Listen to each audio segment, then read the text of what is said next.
छात्रों, आज हम मैथिली शरणगुप्त कृत साकेत के नवम सर्ग के प्रस्तुत पद की ससंदर्भ व्याख्या करेंगे।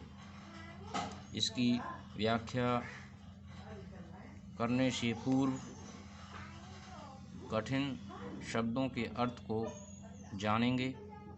तत्पश्चात संदर्भ, प्रसंग, व्याख्या तथा विशेष को जानेंगे।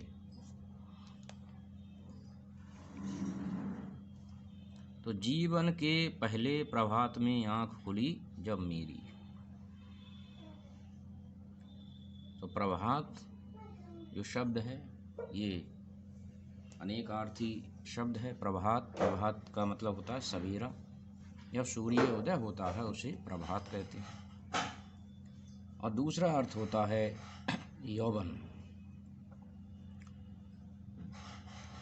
पात कहते हैं, पत्तों के लिए कहते हैं। और हेरी का मतलब होता है हेरना या देखना। स्वर्ण रश्मियाँ कहते हैं सोने के रंग के समान सूर्य की किरणें।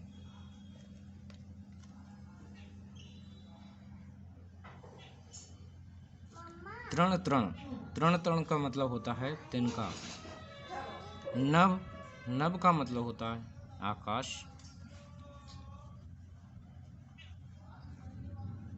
सुख की नौका समय रूपी समीरण कहते हैं वायु के लिए।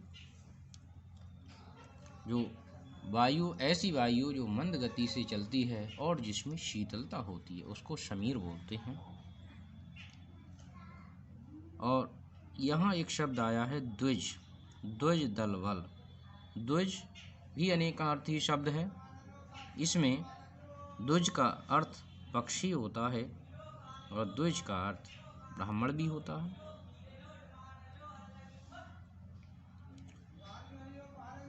तो ये इसमें कठिन शब्द थे। अब हम इस पद की व्याख्या को जानेंगे।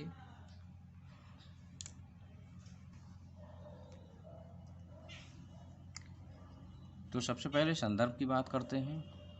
प्रस्तुत पद्यावतरण हमारी निर्धारित पाठ्य पुस्तक आधुनिक हिंदी काव्य के आधुनिक युग के वैतालिक भारतीय संस्कृति के पुरस्कर्ता, द्विवेदी युग के शीर्ष फल, युग प्रवर्तक, राष्ट्र कवि, मैथिली शरणगुप्त कृत साकेत महाकाव्य के नवम सर्ग से अवतरित है। इसके बाद हम इसका प्रसंग देखेंगे। प्रस्तुत पद में उर्मिला के सुखमय बाल्यावस्था की अभिव्यक्ति हुई है। प्रसंग के बाद अब हम इसकी व्याख्या देखेंगे कि जीवन के पहले प्रभात में आंख खुली जब मेरी, हरी भूमि के पात पात में मैंने हृदय गति हेरी।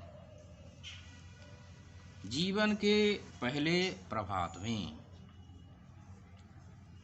उर्मिला कहती है कि जीवन के प्रथम प्रभात में अर्थात बाल्यावस्था में जब वह आई और उसने देखा कि हरी भूमि की पात पात में मैंने हृदय गति हेरी, कि हर तरफ हरियाली ही हरियाली थी। उल्लास और आनंद का वातावरण था। पात पात में मैंने हृदय गति हेरी अर्थात उसने दृष्टि डाली तो वह देखती है कि जीवन में हर तरफ प्रसन्नता और आनंद है। प्रकृति भी एकदम हरी भरी और उल्लासमयी है। यह सब देखकर उसका हृदय आनंदित हो उठा।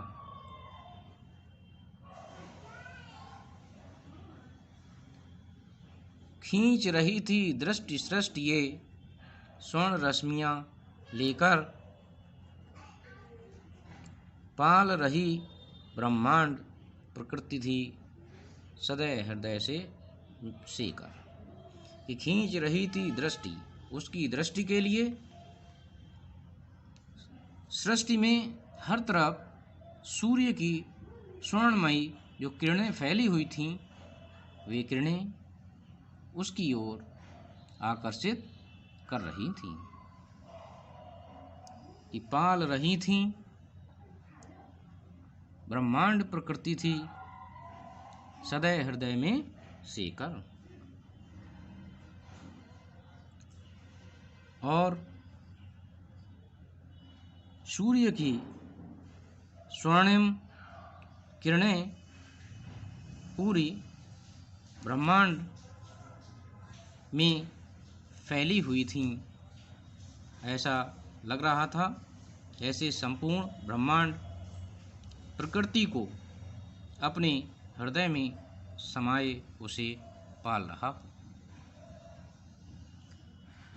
तृण तृण को नभ सींच रहा था, बूंद बूंद रस देकर बढ़ा रहा था सुख की नौका समय समीरण खेकर। साथ ही संपूर्ण नभ, नभ कहते हैं आकाश के लिए, अपने स्नेह कणों को बिखेर कर बूंद बूंद जल देकर धरती के प्रत्येक तिनके को सींच रहा था। समय रूपी वायु सुख की नौका को आगे बढ़ा रहा था। पक्षी भी बड़े ही प्रसन्न चित्त थे कि बजा रहे थे ध्वजदल बल से शुभ भावों की भेरी, और जीवन के पहले प्रभात में आंख खुली जो मेरी। कि जहाँ समय समीरण सुख की नौका को आगे बढ़ा रहा था, बूंद बूंद जल देकर धरती के प्रत्येक तिनके को सींच रहा था, वहीं इस सुरम्य वातावरण को देखकर पक्षी अपने दल बल के साथ भाव विभोर होकर सुंदर भावों की अभिव्यक्ति कर रहे थे। अर्थात उनके मन की प्रसन्नता, उनके हृदय का आनंद उनके कलरव में गूंज रहा था। यह मेरे जीवन का प्रभात था जहाँ मैंने चारों ओर उल्लास ही उल्लास देखा था, अर्थात हर तरफ आनंद ही आनंद था। व्याख्या के पश्चात अब हम विशेष को देखते हैं। नंबर 1, विरह व्यथित उर्मिला अपने बचपन की सुखद अनुभूतियों को याद करती है। नंबर 2, सुख का अभाव ही सुख का महत्व प्रदर्शित करता है। नंबर 3, प्रकृति की उपकारी वृत्ति और सदैव आनंदमग्न रहने की प्रवृत्ति की ओर संकेत है। नंबर 4, भाषा खड़ी बोली हिंदी है। इसके बाद अलंकार की अगर बात करें तो इसमें रूपक अलंकार हैं, उपमा अलंकार है, मानवीकरण अलंकार है, पुनरोक्ति प्रकाश अलंकार है, श्लेष अलंकार है। और ये अलंकार कहाँ कहाँ हैं ये भी हमें थोड़ा सा जान लेना चाहिए। तो सबसे पहले रूपक अलंकार मैंने बताया। रूपक अलंकार यहाँ समय समीरण शब्द आया हुआ है एक जगह, समय समीरण, तो ये इसमें रूपक अलंकार हमें देखने को मिलता है, क्योंकि इसमें समय रूपी समीरण की बात हुई है, समय रूपी वायु की बात हुई है। तो इसलिए यहाँ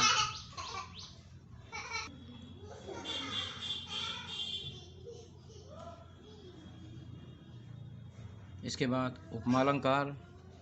उपमालंकार काव्य में वहाँ पाया जाता है जहाँ उपमेय और उपमान की समानता प्रदर्शित की जाती है। तो इसमें बड़ा रहा था सुख तीनों का, समय समीरण खेकर में जो है उपमालंकार हमें देखने को मिलता है। इसके बाद हम बात करते हैं मानवीकरण की।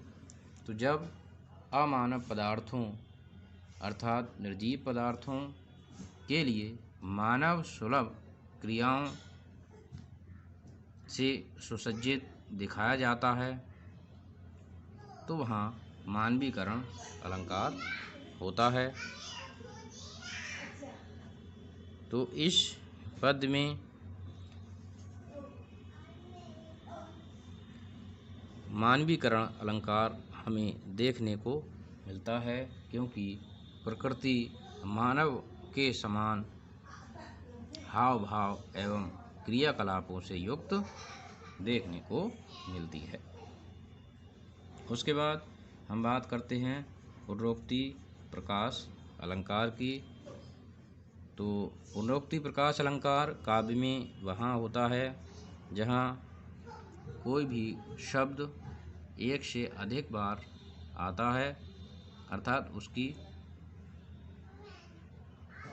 पुनरोक्ति होती है, लेकिन उसका अर्थ एक ही होता है, उसका अलग अलग अर्थ नहीं होता है, जबकि एक ही अर्थ होता है। तो वहाँ पुनरोक्ति प्रकाश अलंकार होता है। जैसे